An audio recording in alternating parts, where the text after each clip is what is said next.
On the night of November 7, 1943, a 25-year-old Marine sergeant sat alone in a foxhole on Bougainville Island, writing a letter to his mother. The pencil was dull. The paper was damp. Mosquitoes the size of houseflies circled his head in clouds so thick he could feel them against his eyelids. But Herbert Thomas kept writing. He wrote about the weather. He wrote about the mud. He told his mother he was fine that the food was lousy, but the boys were good, that he missed the hills of West Virginia more than he could put into words. He did not write about the dead. He did not mention Major Leonard Mason, his battalion commander who had been shot through the chest on the very first day. He did not mention the sound a man makes when a Japanese bullet finds the soft place between his ribs. He did not mention the smell of the jungle after a firefight, that sickly sweetness that settled into your uniform and never washed out. Thomas folded the letter carefully and slid it into the left breast pocket of his dungarees. He did not seal it. He would finish it tomorrow. He would not finish it tomorrow. In 12 hours, Sergeant Herbert Joseph Thomas Jr. would make a decision that took less than 1 second, a decision that would save the lives of every man around him and end his own. He would throw himself onto a live grenade, and the explosion would tear through his body while the men he loved walked away alive. But Thomas did not know that yet. Nobody did. 400 kilometers to the northwest in the great Japanese fortress of Rabaul, another plan was unfolding. 850 soldiers from the Imperial Japanese Army were loading onto 4 destroyers in the tropical darkness. They carried enough ammunition and rice for a full week of combat.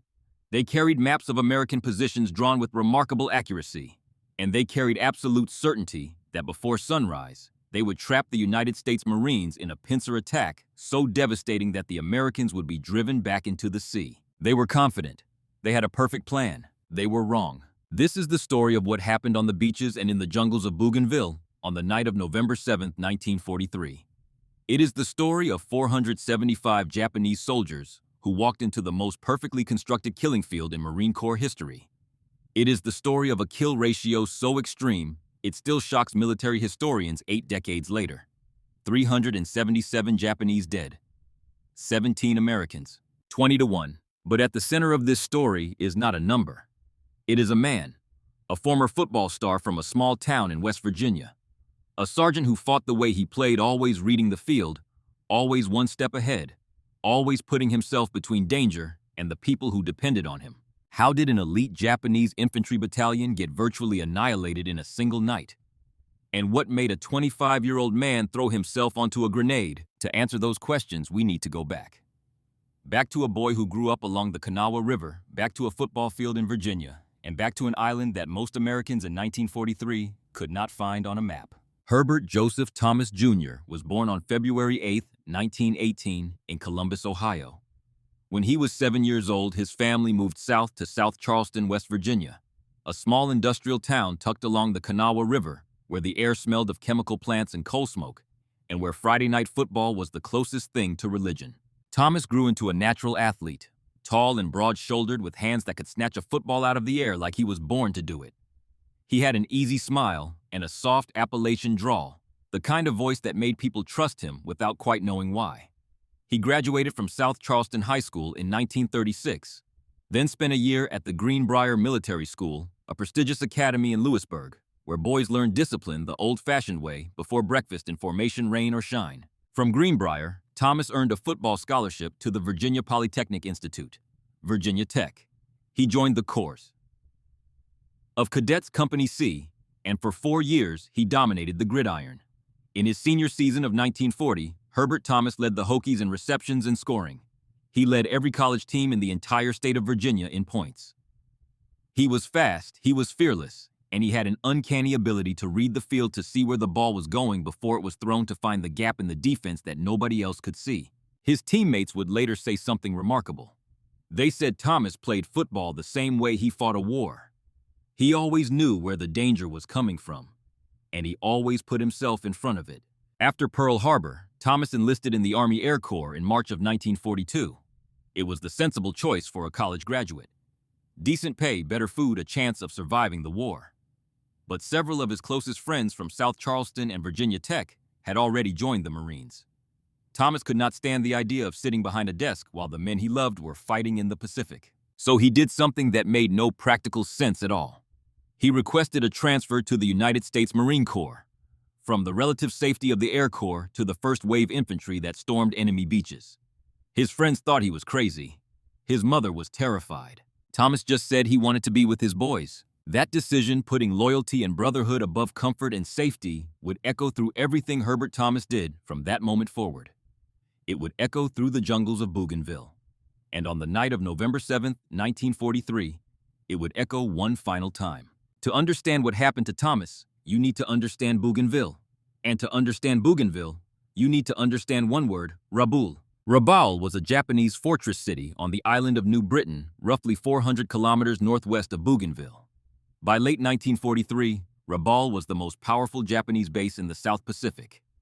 Over 100,000 troops, 5 airfields, a magnificent natural harbor ringed by volcanoes sheltering hundreds of warships and transports. From Rabaul, Japanese bombers could strike Allied positions across the Solomon Islands. From Rabaul, Japanese naval forces could interdict supply convoys. Rabaul was the beating heart of Japan's southern defense, and as long as it beat, the Allies could not advance. The American plan was not to attack Rabaul head-on. That would have been a bloodbath. Instead, the plan, codenamed Operation Cartwheel, was to climb the Solomon Islands like a ladder, island by island, battle by battle, until the Allies were close enough to Rabaul to build airfields and neutralize it from the air. Guadalcanal was the first rung. August 1942. 6 months of hellish fighting. Then New Georgia. Then Vella La Vella. Then the Treasury Islands. Bougainville was the final step. The largest island in the Solomon chain, stretching nearly 200 kilometers from north to south. Bougainville was a nightmare of geography. Active volcanoes, rivers that turned to torrents in the afternoon. Rain swamps where men sank to their waists, and everywhere the jungle. Triple canopy tropical rainforest so dense you could not see a man standing 5 feet away. Temperatures above 90 degrees Fahrenheit. Humidity near 100%. Malaria mosquitoes that flew in clouds thick enough to choke on. Crocodiles in the rivers. Leeches on every leaf. And somewhere in that green hell, between 37,000 and 40,000 Japanese soldiers waiting to kill anyone who set foot on shore. On November 1, 1943, the 3rd Marine Division hit the beach at Empress Augusta Bay on Bougainville's western coast. 14,000 Marines came ashore that first day under the command of Major General Allen Hall Turnage, a 52-year-old North Carolinian who had been fighting wars since before most of his men were born. Turnage had served in Haiti and France during the First World War, commanding a machine gun battalion in Nicaragua, and in China, guarding the American embassy in Peking. He was the kind of general who showed up at the front lines under fire, not because regulations required it, but because he believed a commander had no right to ask men to go where he would not go himself. The landing was brutal. 14 landing craft were destroyed by heavy surf. Japanese 75mm guns at Cape Torokina pounded the beaches. Sergeant Robert Allen Owens charged a Japanese pillbox alone, killed the gun crew, and died doing it. He received the Medal of Honor posthumously, the first of the Bougainville campaign. But by day's end, the Marines held a narrow beachhead. By November 6th, they had landed over 17,000 men, along with artillery tanks and supplies. The 12th Marines, the division's artillery regiment, had wrestled their 75 and 105mm howitzers through the mud and into firing positions. The 3rd Defense Battalion had set up its heavy coastal guns, and the 9th Marine Regiment under Colonel Edward Craig held the critical left flank along the Coromocina River and Lagoon. The Americans were in. Now they had to stay. 400 kilometers away, General Hitoshi Imamura was studying the reports from Bougainville with the calm intensity of a man who had spent 36 years at war. Imamura was 57 years old. Born in 1886 in the ancient samurai city of Sendai, the son of a judge. He had served as a military attaché in England in 1918, in India in 1927.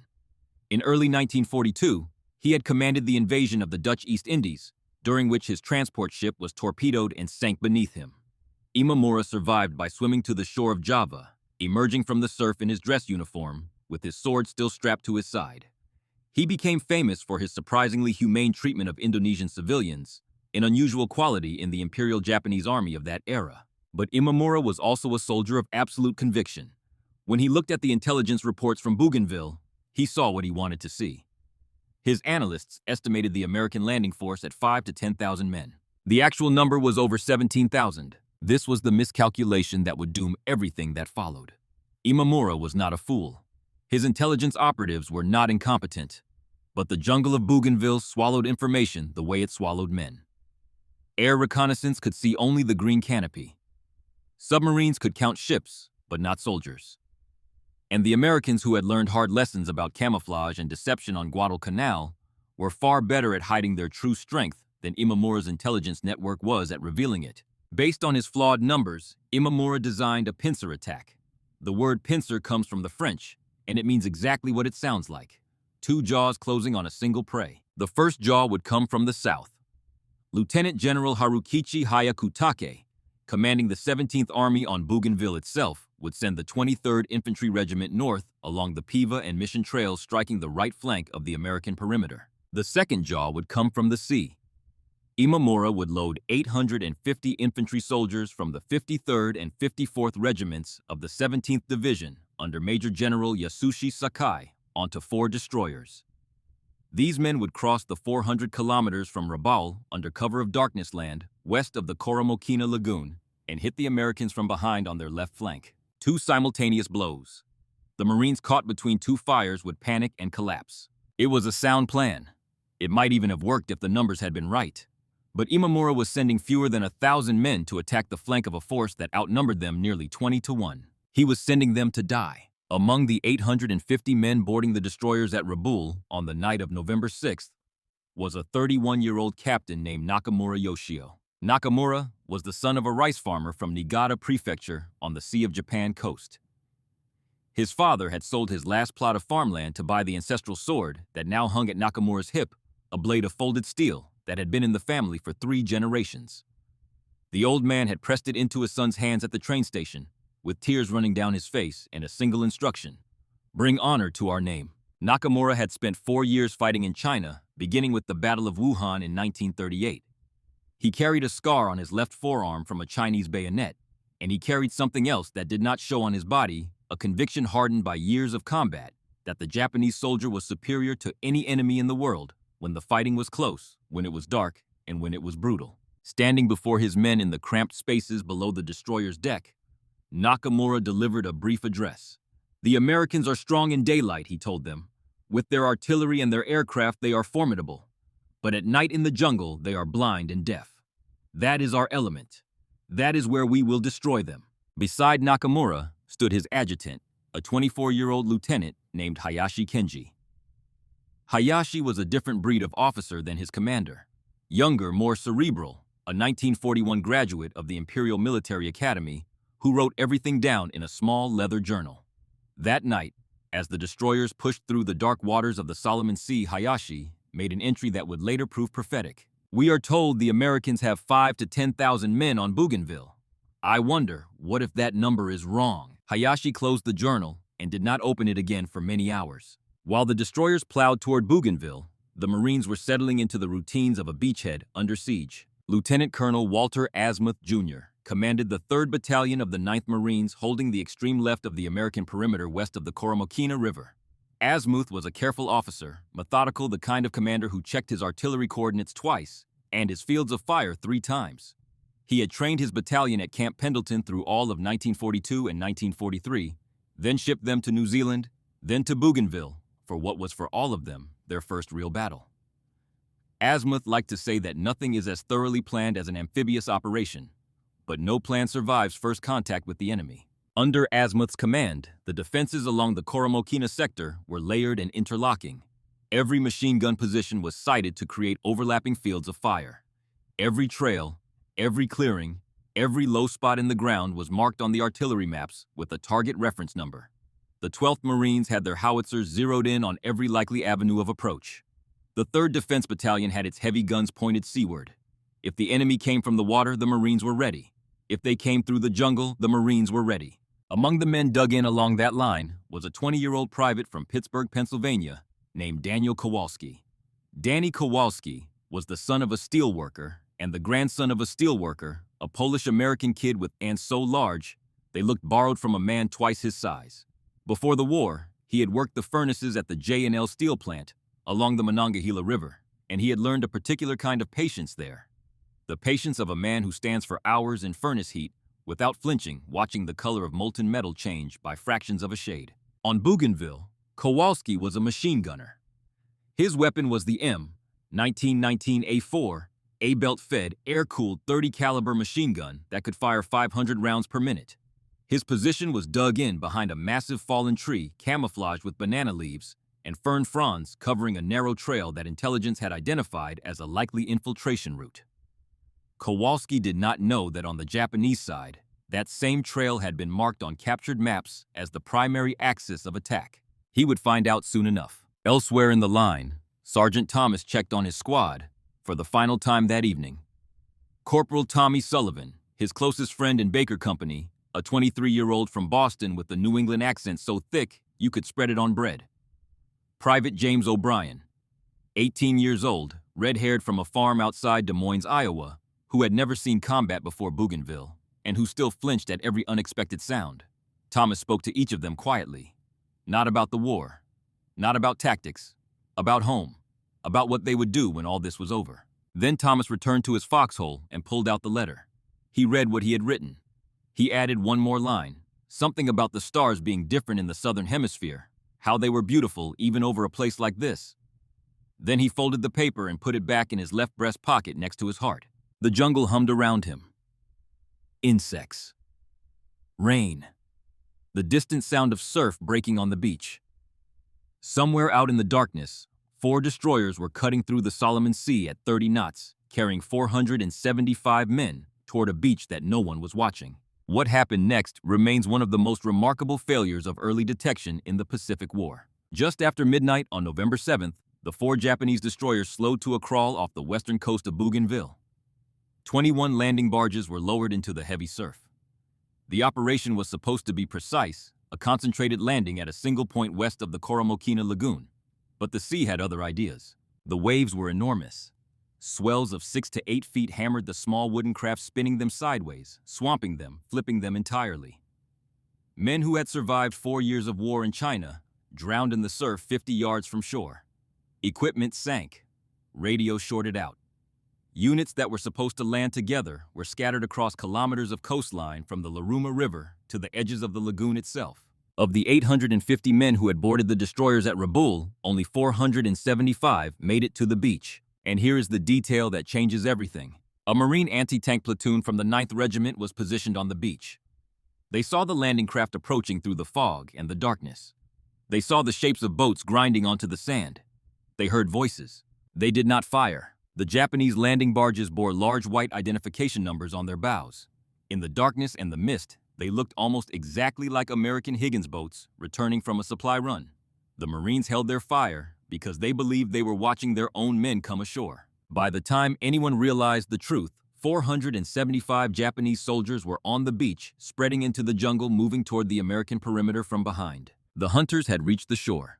But on Bougainville, in the suffocating darkness of the equatorial jungle, nobody knew who was the hunter and who was the prey. Not yet.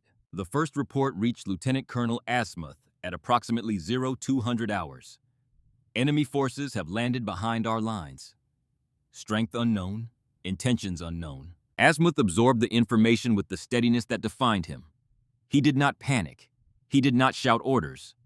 He picked up the field telephone and began making calls. To Colonel Craig at regimental headquarters. To Major Edward Callahan, his operations officer, who was already calculating artillery coordinates by flashlight. To the 12th Marines, whose howitzer crews were sleeping beside their guns. The situation was grave, and Asmuth knew it. If the Japanese landing force had time to consolidate to organize into a cohesive attacking unit, they could punch through the thin left flank and roll up the entire perimeter from behind. And at that very moment, intelligence was reporting that the Japanese 23rd Infantry Regiment had begun its own attack along the Piva Trail on the right flank of the beachhead. The pincer was closing, but the Japanese had a problem of their own. The heavy surf had scattered their forces across too wide a front. Companies that were supposed to attack shoulder to shoulder were separated by hundreds of meters of impenetrable jungle. Officers who were supposed to coordinate by radio found their equipment dead from saltwater. Captain Nakamura had landed with fewer than 100 men under his direct control, with no knowledge of where the rest of his force had come to shore. In the jungle, chaos belonged to both sides equally. Bullets began snapping through the American field hospital, puncturing the canvas tents where surgeons were operating by flashlight. The Hospital Defense Force, a scratch unit of cooks, bakers, and stretcher bearers who had been pressed into service as riflemen, formed a hasty line and drove the infiltrators back. A baker from Indiana fired his M1 Garand for the first time at a living target that night. A mess cook from Georgia dragged a wounded corpsman to safety under fire. These were men who had trained to feed Marines, not to fight alongside them. They fought anyway. Somewhere in the darkness, young Private Perella of the 9th Marines lay flat on the sand, listening to Japanese voices on 3 sides. His platoon was cut off. No radio, no reinforcements. Behind him, only the black water of Empress Augusta Bay. And, in his foxhole near the front lines of Baker Company, Sergeant Herbert Thomas pushed his mother's letter deeper into his breast pocket, chambered around in his rifle, and waited for dawn. But dawn was still a long way off, and before it came, the night would demand things of these men that no training could prepare them for.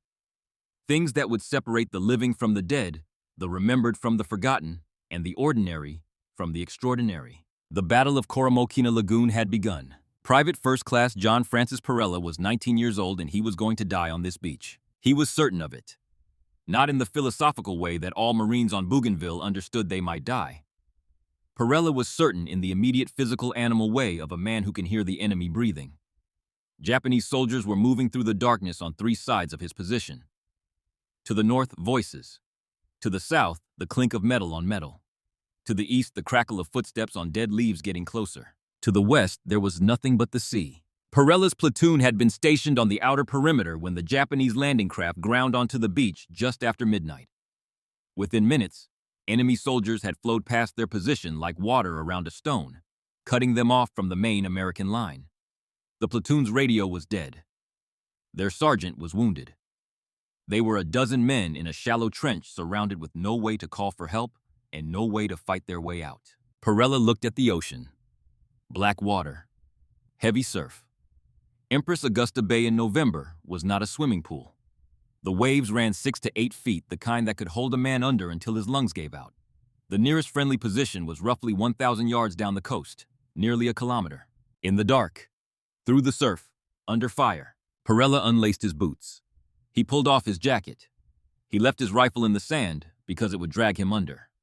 Then he crawled to the waterline, took one breath, and slipped into the blackness. The ocean hit him like a wall of cold concrete. The current grabbed his legs and tried to pull him sideways. Waves crashed over his head, filling his nose and mouth with salt water. He could not see the shore. He could not see the sky. He could see nothing at all except the phosphorescent glow of breaking waves and occasionally the distant flash of gunfire that told him which direction was land. He swam, stroke after stroke, fighting the current, fighting the waves, fighting the cold that was locking his muscles into knots. Somewhere behind him, Japanese soldiers noticed movement in the water and opened fire. Bullets snapped into the waves around him, sending up small geysers that he could feel but could not see. 1,000 yards. He swam every inch of it. When Perella finally dragged himself onto the beach inside friendly lines, he was shaking so violently he could barely speak. His skin was blue. His hands were cramping into claws.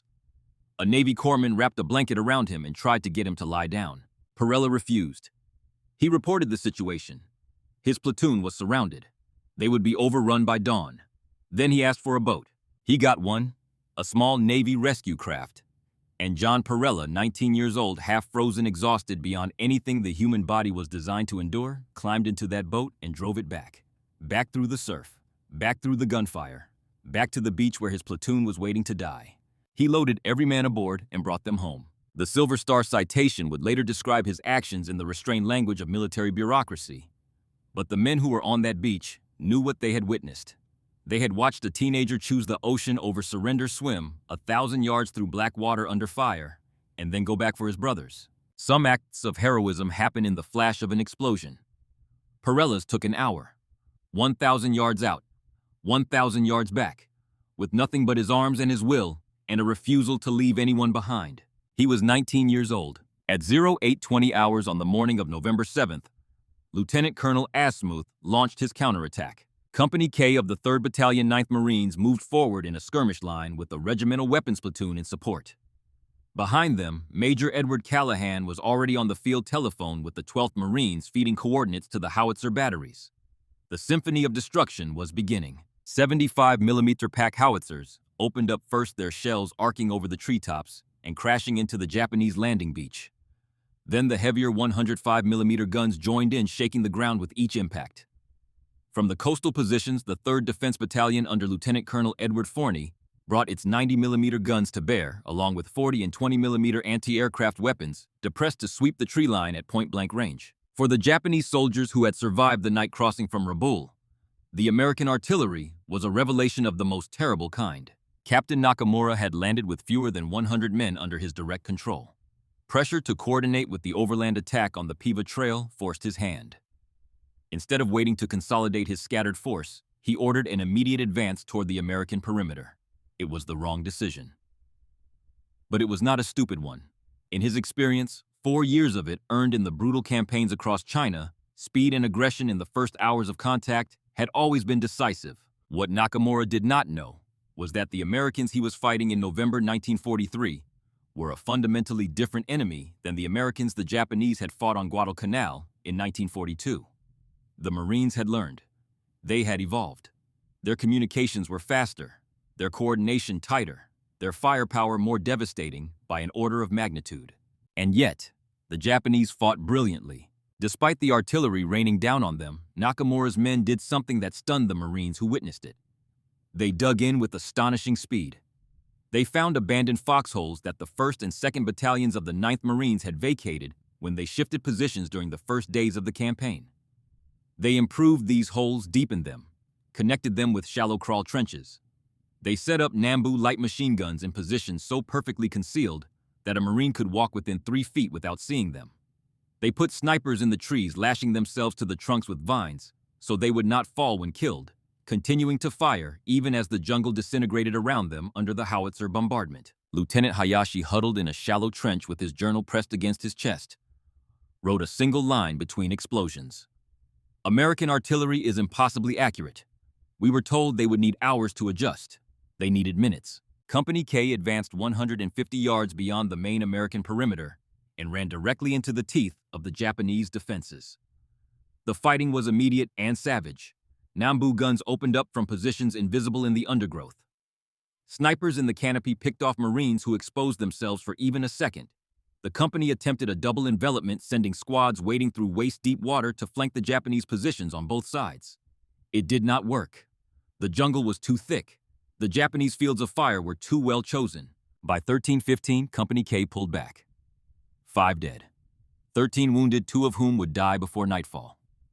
They were replaced by the 1st Battalion 3rd Marines under Major John P. Brody, rushed from the right flank of the perimeter. M3 Stuart light tanks from the 3rd Tank Battalion clanked forward to provide support, their 37mm cannons punching into the tree line. But even with tanks, the fighting remained brutal. This was not the clean, one-sided victory that history books would later describe. The Japanese soldiers on Bougainville fought with extraordinary skill and terrifying determination. They had been trained for jungle warfare, trained for night operations, trained to endure conditions that would break most armies. They had spent 4 years sharpening those skills across China, and they brought every lesson to bear on this single night. The difference, the reason that 475 men would be annihilated instead of achieving their objective, was not courage. Both sides had courage in abundance. The difference was a revolution in military technology and doctrine that the Japanese High Command had failed to recognize. Radio communication down to the squad level. Artillery response times measured in minutes rather than hours. Interlocking fields of fire planned and rehearsed before the first enemy soldier ever set foot on the beach. The Americans had turned their perimeter into a living organism, one that could sense a threat, communicate it, and respond with overwhelming violence faster than any enemy could adapt. The Japanese had prepared to fight the Americans of 1942. They met the Americans of 1943. And the gap between those two armies was the distance between life and death. While the main battle raged near the Coromocina Lagoon, Sergeant Herbert Thomas was leading his squad through the jungle on the forward edge of Baker Company's sector. The world had shrunk to the space between the trees. Visibility was measured in feet, not yards. The air was thick with the smell of cordite and rotting vegetation, and something else, something metallic that Thomas had learned to recognize as the smell of freshly spilled blood. Insects swarmed around his face. The mud sucked at his boots with every step. Somewhere ahead, Japanese machine guns were firing in short, disciplined bursts. Thomas moved the way he had always moved on the football field on the training grounds at Camp Pendleton in the jungle, reading the terrain the way a quarterback reads a defense, feeling where the danger was before he could see it, adjusting, adapting always one step ahead. His squad found them. 2 Nambu machine gun positions dug in behind fallen logs, their fields of fire covering a critical approach to the Baker Company lines. Several of Thomas's men were hit as they advanced, the distinctive crack of Nambu rounds splitting the air around them. Thomas ordered his squad to spread out and encircle the positions. Then he led the charge himself, under fire so heavy that the bark was being stripped from the trees around him. Sergeant Herbert Thomas ran straight into the center of the Japanese positions. With his rifle and grenades, he destroyed both machine gun crews.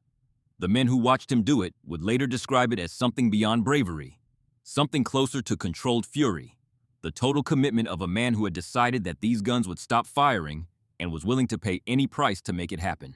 But there was a third machine gun, deeper in the jungle, better concealed, better protected, and it was still firing. Thomas had already done more than most men would be asked to do in an entire war. He could have pulled back.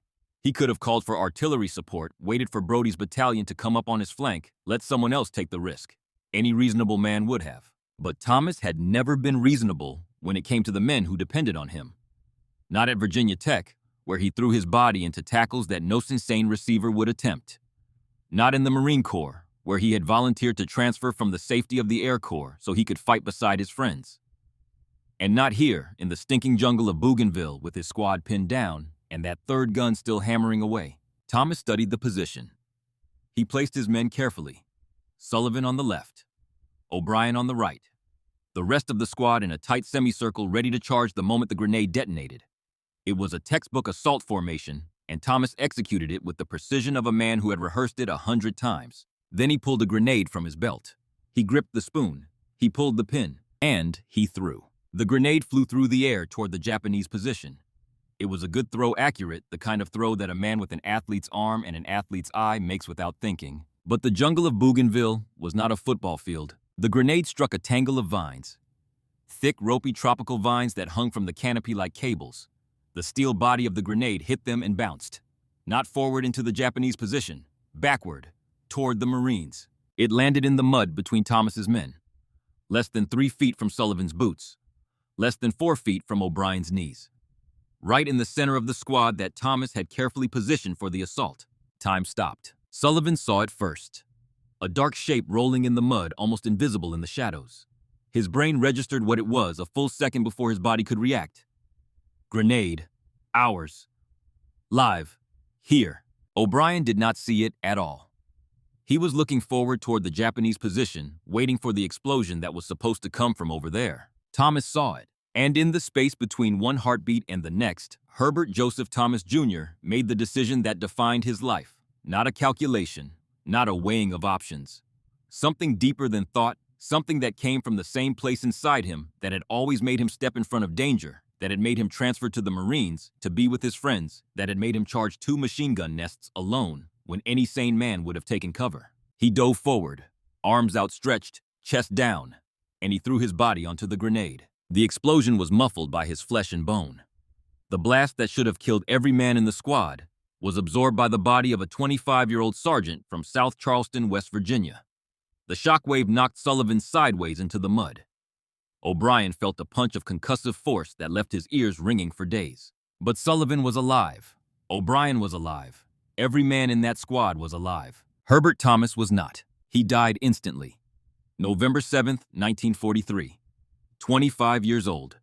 In the left breast pocket of his dungarees, a letter to his mother. Unfinished. Unsealed. Stained with the blood of the man who wrote it. Japanese military doctrine held a clear prediction for what happens when the leader of a small unit is killed in close combat. The unit breaks. Morale collapses. The men scatter or surrender. Remove the head and the body dies. Sullivan stood up. His face was covered in mud and tears. His ears were ringing. His hands were shaking. He looked down at the body of his best friend, the man who had been alive and breathing and planning and leading 30 seconds ago.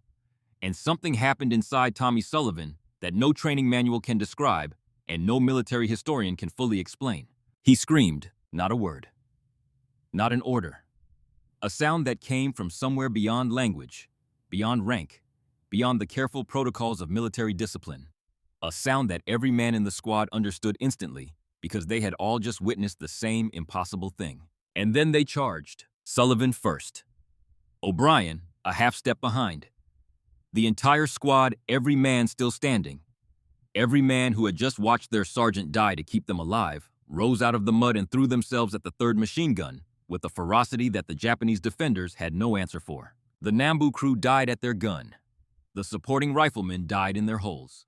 The position that had held off an entire squad for the better part of an hour fell in less than 60 seconds, overrun by men who were no longer fighting for objectives or territory or the strategic importance of Bougainville Island. They were fighting for Herbert Thomas, and there was no force on earth that could stop them. The official Medal of Honor citation would later record it with characteristic understatement. Inspired by his selfless action, his men unhesitatingly charged the enemy machine gun, and with fierce determination killed the crew and several other nearby defenders. Unhesitatingly. That single word contained the entire story. Thomas's men did not pause. They did not think. They did not weigh the risks. They charged because what Thomas had done demanded nothing less. Corporal Sullivan took command of the squad. His face was streaked with mud and dried tears, and his voice was hoarse from screaming, but he held the men together through the rest of that terrible night. He did not speak of Thomas. Not once. He did not need to. Thomas was present in everything they did, in every position they held, in every round they fired. The ghost of his sacrifice haunted the squad like a second commander, invisible but absolute. While Thomas's squad fought their private war in the jungle of Baker Company's sector, the battle along the main perimeter had been raging since the first hours of darkness. 200 yards to the west of where Thomas fell, Danny Kowalski sat behind his M1919 machine gun with the patience of a man who had spent his life watching molten steel change color. Kowalski's position controlled the narrow trail that Japanese intelligence had designated as the primary infiltration route. He did not know this. He only knew that the trail was a natural choke point, that his field of fire covered it perfectly, and that his job was to make sure no one came through alive. The first group had appeared shortly after 0100 in the chaotic first hours after the Japanese landing. Shadows moving against deeper shadows. Kowalski held his fire. He counted. 1, 2, 5, 10, 15 shapes moving in a loose column, rifles held at the ready. He waited until the entire group was inside his killing zone. Then he squeezed the trigger. The M1919 spoke with the voice that Japanese veterans of the Pacific War would later describe as the sound of a giant tearing cloth. The first burst swept the trail at knee height. Men fell. The survivors, driven by training and instinct, threw themselves into a natural depression beside the trail, a shallow dip in the ground that offered cover from direct fire. On Major Callahan's artillery map, that depression was marked in neat red ink as target reference point number 7. The coordinates had been calculated and registered days before a single Japanese soldier set foot on Bougainville. Callahan did not need to compute anything. He picked up the radio handset and spoke 6 words. Fire mission, target reference 7. 30 seconds after Kowalski's first burst, 60mm mortar rounds began dropping into the depression with a precision that the mortar crews would later describe without irony as coldly perfect. This was combined arms warfare. Not one man, not one weapon, a system. Kowalski fixed the enemy in place with machine gun fire. The forward observer confirmed the target. The radio carried the coordinates. The mortar crews calculated elevation and charge. The rounds fell. The entire sequence from first trigger pull to last explosion took less than 60 seconds. Kowalski changed his barrel with the mechanical precision of a steelworker performing a task he had done 1,000 times. The old barrel was so hot it smoked in the humid tropical air. His assistant gunner, a small man from New Jersey, whom the entire company called Mouse, fed ammunition belts without pause, without complaint, without looking up. Through the long night, Kowalski fired more than 800 rounds, changed barrels multiple times, and never left his position. Not for water, not for food, not when shrapnel from a Japanese grenade peppered the fallen tree above his head. 30 meters away, Red O'Brien lay in his foxhole and listened to the jungle trying to kill him. He could hear men moving in the darkness, footsteps on leaves, the soft clink of equipment, and he could not tell whether they were Japanese or American. Every sound was a potential death sentence. He gripped his M1 Garand so tightly that his hands cramped into fists he could not open. Then the M1919 roared from Kowalski's position, and O'Brien felt something that was not quite relief but was close enough. As long as that gun was firing, someone was still between him and the darkness. By late afternoon of November 7th, the situation for the Japanese was beyond salvage. More than half of the 475 men who had landed were dead or wounded. The American artillery, which Nakamura had been assured would need hours to adjust and coordinate, had been dropping shells on his positions with terrifying accuracy since the first minutes of contact. The destroyers that had delivered his force were long gone, racing back toward Rabaul at 30 knots. There would be no reinforcement. There would be no resupply. And now the beach itself was gone. The 12th Marines had turned their howitzers on the landing zone, methodically destroying every landing craft that the surf had not already shattered. The 40mm guns of the 3rd Defense Battalion, originally positioned to defend against air attack, had been depressed to sweep the waterline, igniting 2 barges that still held ammunition. The explosions lit up the night sky and sent pillars of orange flame twisting into the tropical darkness. There was no way out. Lieutenant Hayashi found Nakamura behind a shattered palm tree, his uniform torn, his face blackened with mud and powder smoke.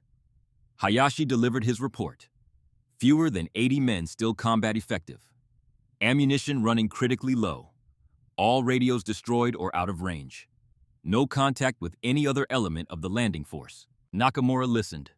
He looked down at the sword his father had given him, the blade that represented everything his family had sacrificed for the war, and he made his decision. No surrender, no retreat. Gather every man who can hold a weapon. We attack at dawn.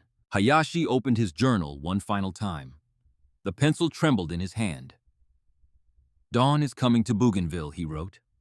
I do not know if anyone will read these words. He closed the journal and placed it inside his tunic next to his heart. In a different pocket on a different man on the other side of the battle line, another piece of paper rested in the same position. A letter from a sergeant to his mother, stained and unfinished, waiting to be delivered by someone other than the man who wrote it. By 0300 on November 8th, Japanese fire had diminished to scattered sporadic rifle shots. They were running out of ammunition. They were running out of men. They were running out of time, but they were not running. Captain Nakamura. Yoshio, son of a rice farmer from Niigata, veteran of 4 years of war in China, stood in the darkness with his sword drawn and waited for the light. The sun rose over Bougainville on the morning of November 8, 1943, the way it always did. Slowly, through layers of mist that clung to the treetops like gauze on a wound. The light came in gold and pale green, filtered through what was left of the canopy, and as it spread across the jungle floor, it revealed a landscape that no longer resembled anything on Earth. 12 hours earlier, this had been a living forest. Triple canopy rainforest vines thick as a man's arm, ferns taller than a standing marine, the whole breathing mass of equatorial jungle that had swallowed sound and light and the movement of armies. Now it looked like the surface of the moon. Crater overlapping crater. Trees snapped at the trunk like matchsticks, their crowns hanging sideways in the tangles of their neighbors. The red mud of Bougainville churned up and turned over so many times by high explosive that it no longer resembled soil. It resembled the inside of something that had been torn apart. And in that destroyed landscape, the dead. Japanese soldiers lay across the jungle floor in the attitudes of their final moments. Some had fallen forward mid-stride, still carrying the 80-pound packs they had humped from the beach without ever having time to set them down. Some still gripped their Arisaka Type 99 rifles with fingers locked rigid by rigor mortis. Beside them lay the tools of a war that had been fought at arm's length. Nambu light machine guns with their distinctive curved magazines. Knee mortars with their squat bipods, and here and there, the folded steel blades of officers' swords, family heirlooms that would never be returned to the homes that had sent them. The beach where 475 men had come ashore 12 hours earlier was no longer a beach. It was a junkyard of war.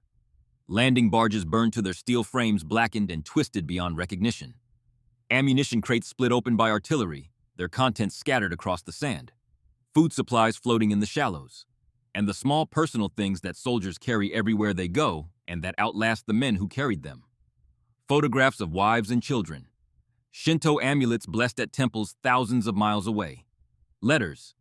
Unfinished, unsealed, undelivered letters. Letters just like the one in Herbert Thomas's breast pocket. War from both sides ends the same way. With letters that never arrive.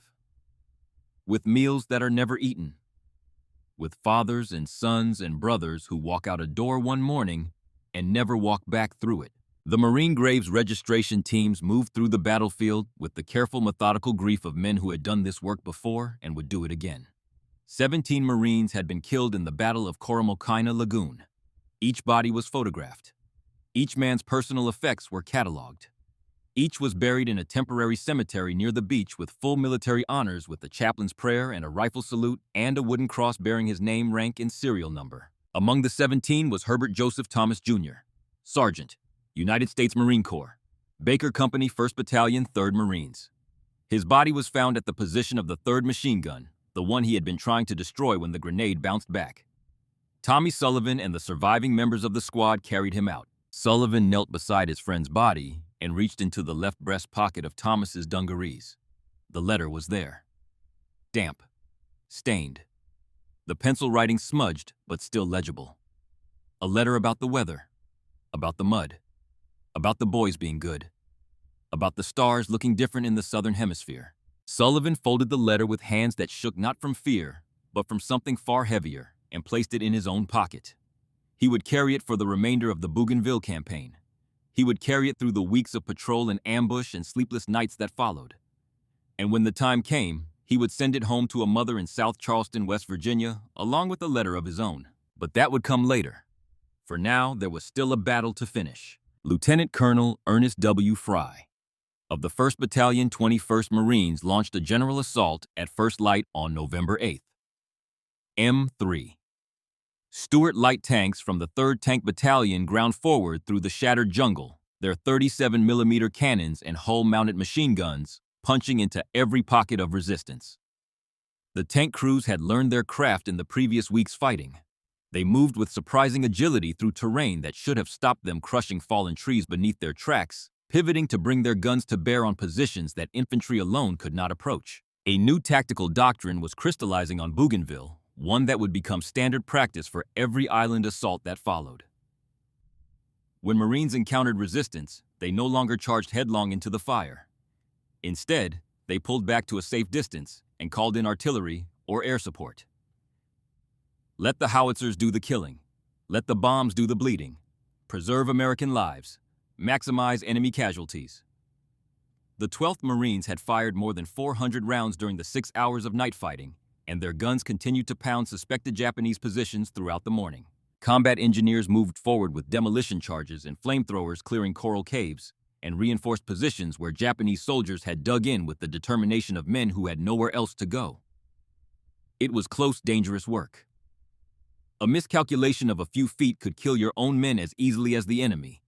But the engineers had trained for this, and they performed with a cold efficiency that left no room for error or mercy. But before the American counterattack reached them, Captain Nakamura had already made his move. At some point during the pre-dawn hours of November 8th, he assembled the survivors. There were roughly 40 of them. Out of the nearly 100 men he had led ashore, fewer than half could still hold a weapon. They were exhausted, many of them wounded, all of them out of water and nearly out of ammunition. They had not eaten since boarding the destroyers at Rabaul. They had not slept. They had spent the night listening to the systematic destruction of their comrades by an enemy they could hear, but could not see, an enemy that killed from a distance with an accuracy that seemed almost supernatural. Nakamura looked at their faces in the gray light. Young men, farmers' sons, factory workers, students who had been pulled from classrooms and handed rifles and told they were the divine warriors of an invincible empire. He knew what he was about to ask of them. He knew what the answer would be. He pointed his sword toward the American lines, toward the machine gun position that Japanese scouts had identified as an isolated outpost separated from the main perimeter, vulnerable to a concentrated rush. They did not know that the position belonged to Danny Kowalski. They did not know that it was not isolated at all, that it sat at the center of an interlocking fire network with 2 additional machine gun positions on either flank and a mortar platoon registered on every approach 800 yards to the rear. They attacked at dawn. Kowalski saw them coming through the thinning mist. Dozens of figures moving in a loose skirmish line, stumbling over roots and fallen trees, rifles at the hip. And at the front, one man running ahead of the rest, a sword raised above his head, its blade catching the first weak light of morning. Kowalski waited. He had learned to wait. 100 yards. 75. 50. He fired. The M1919 roared to life one final time. Simultaneously, the two flanking positions opened up, creating a crossfire that covered every inch of open ground. From 800 yards behind, the mortar platoon began dropping rounds with practiced precision. The Japanese had walked into a convergence of fire from three directions at once, a geometry of violence designed to leave no survivors. 23 Japanese soldiers died in the space of 2 minutes. The rest were scattered, broken, finished as a fighting force. But Nakamura was not among the dead. Not yet. The captain kept moving forward, alone. His men were down behind him, dead or dying. And still he walked toward the American position with his sword extended, his uniform torn, his face blackened by mud and smoke. He was not charging. He was walking. Steady and deliberate, as though he were crossing a bridge or climbing a hill, or walking home through the rice paddies of Niigata after a long day's work. A Marine rifleman put 3 rounds into his chest at 50 meters. Captain Nakamura Yoshio fell forward onto the jungle floor, his sword still gripped in his right hand. The blade his father had bought with the family's last piece of land came to rest in the mud of Bougainville, 10,000 kilometers from the train station, where it had been given to a young officer with tears and a single instruction. He died as he had lived. Leading from the front, sword in hand, believing that the will of a man could overcome the machinery of modern war. He was wrong about the tactics, but he was not wrong about courage. On the morning of November 9th, dive bombers from the airfield at Munda on New Georgia screamed over the jungle between the American perimeter and the Laruma River, dropping their payloads on any concentration of enemy troops still holding out. Patrol after patrol pushed into the jungle and found what the artillery and the bombers had left behind. By noon on November 9th, operational control of the sector was transferred to the 148th Infantry Regiment of the Army's 37th Division, which had just come ashore. Azimuth's 3rd Battalion 9th Marines shifted to the right flank. The Battle of Koromokina Lagoon was officially over. But before control was transferred, the intelligence officers made a discovery that changed the meaning of everything that had happened. Among the Japanese bodies and equipment scattered across the battlefield, Marine intelligence teams found documents, maps, supply manifests, operational orders, and the picture they painted was both chilling and, in retrospect, almost unbearably sad. The maps were remarkably accurate.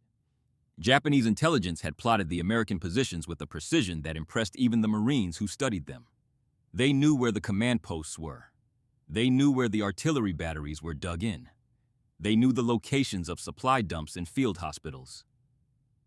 The reconnaissance that had preceded the attack had been thorough, professional, and in most respects correct. Everything except the number of Americans waiting for them. The supply manifest told an even more revealing story. The 475 men who had landed on the beach carried enough ammunition, food, and medical supplies for a full week of sustained combat. 7 days. They had packed rice and dried fish and ammunition belts and mortar rounds sufficient for a week-long campaign. They had brought entrenching tools and communication wire and signal flags. They had planned to establish a permanent blocking position behind the American lines, a fortified strongpoint that would sever the Marine supply chain and slowly strangle the entire Bougainville operation. They had packed as though they were moving in. Instead, they had lasted 12 hours. 377 Japanese bodies were counted on the battlefield. Total estimated casualties approached 400, including those carried away by retreating survivors or swept out by the tide. Fewer than 20 were taken prisoner. Approximately 50 managed to escape into the jungle, most of them wounded, few of whom would survive the coming weeks. Of the 475 men who had reached the beach, the Japanese landing force was effectively annihilated. American losses: 17 dead, including Sergeant Herbert Thomas, 30 to 35 wounded. In the days of mopping up that followed, 3 more Marines were killed and 8 wounded. The kill ratio was approximately 20 to 1. That number demands context. It was not 20 to 1 because the Americans were braver. The Japanese fought with the courage that would be remembered with respect by the very Marines who killed them. It was not 20 to 1 because the Japanese were foolish. Their tactical execution at the small unit level, the speed of their entrenchment, the accuracy of their snipers, the discipline of their machine gunners was outstanding by any standard. The ratio reflected something larger. A revolution in how wars are fought. Radio communication that connected every rifleman to every artillery battery. Pre-planned fire missions that could be executed in minutes. Interlocking fields of fire that turned every approach into a killing zone. The ability to bring overwhelming coordinated violence to bear on any point of the battlefield faster than the enemy could react. The Japanese had sent brave men with sharp swords against a system. The system won. War does not end when the shooting stops. Any man over 60 who has worn a uniform knows this. The battle goes quiet, the reports are filed, the dead are buried, and then the real weight of what happened settles onto the shoulders of the living and never fully lifts. Tommy Sullivan carried Thomas's letter through the remaining weeks of the Bougainville campaign. He carried it to New Zealand when the 3rd Marine Division rotated out for rest and refit. And somewhere in that time, in a quiet moment that history did not record, he sat down and wrote a letter of his own to a woman in South Charleston, West Virginia, who had already received the telegram every mother feared. We do not know exactly what Sullivan wrote. We do not know how Thomas's mother reacted when she opened the envelope and found her son's letter inside the one about the weather, and the mud and the stars stained and unfinished alongside the words of a young Marine from Boston who owed his life to her boy. But we know that for the rest of her days she lived in the small town along the Kanawha River where Herbert had grown up. And in the years that followed, the town would not let her forget what her son had done. Danny Kowalski's M1919 was credited with more than 60 confirmed kills during the battle, making it one of the single most lethal weapon systems employed at Koromokina. After the war, military historians studied the exact placement and fields of fire of his position as a textbook example of automatic weapons employment in defensive operations. His firing lane became a training document, but training documents do not record what happened after the guns went silent. They do not record that Kowalski sat beside his weapon for hours without speaking. That when Mouse asked if he was all right, Danny said he was fine, that his hands just would not stop shaking. It was the first time anyone had seen Danny Kowalski tremble. It was the last. John Perella received the Silver Star for his 1,000-yard swim and the rescue of his platoon. He was 19. He had demonstrated the kind of courage that cannot be trained, only discovered the kind that reveals itself only when every other option has been exhausted and the only path forward runs through impossible odds. Lieutenant Colonel Asmuth continued to command the 3rd Battalion 9th Marines through the remainder of the Bougainville campaign, 57 days in total. In July 1944, he led his battalion onto the beaches of Guam. On the first day under devastating fire, Asmuth moved forward to the front lines when his battalion was pinned down. He was seriously wounded. He refused evacuation and continued to command until the objective was secured. The Silver Star citation recorded his actions with the same restrained language that the military uses to describe the unimaginable. The war ended before Asmuth fully recovered. He continued to serve in the Marine Corps and died on February 12, 1978. He is buried at Arlington National Cemetery. Major General Alan Turnage received the Navy Cross for Bougainville and the Distinguished Service Medal for Guam. After the war, he rose to become Assistant Commandant of the Marine Corps. He retired as a full general. He died on October 22, 1971, and was laid to rest at Arlington alongside his wife. These men were not born extraordinary.